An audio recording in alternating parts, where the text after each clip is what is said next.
صباح الفل. نيو جيرسي بقى بوليس على طول، سامعين؟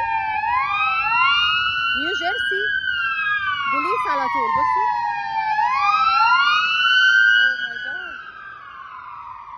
يعني انا حاساها طبعا حبايبنا اللي عايشين في نيو جيرسي، حاساها اتس نوت سيف، يعني مش الامانه قوي بامانه. يعني في مناطق هنا مليانه سود فصعبه، مناطق صعبه جدا. ما حبيتهاش، يعني ما حبيتش نيو جيرسي وما حبيتش، او لو مليانه هوملس ما حبيتش نيو جيرسي ولا نيويورك على الاطلاق.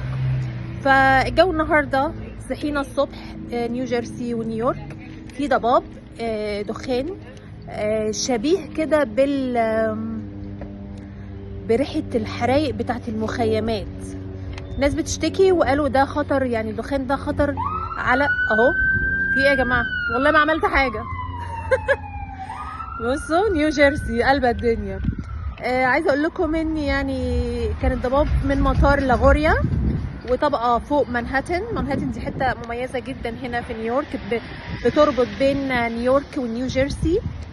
والجو كان غير صحي على الاطلاق، وتم غلق جزء من الطريق السريع اللي يعني كاجراءات احترازيه علشان الجو غير صحي على الاطلاق.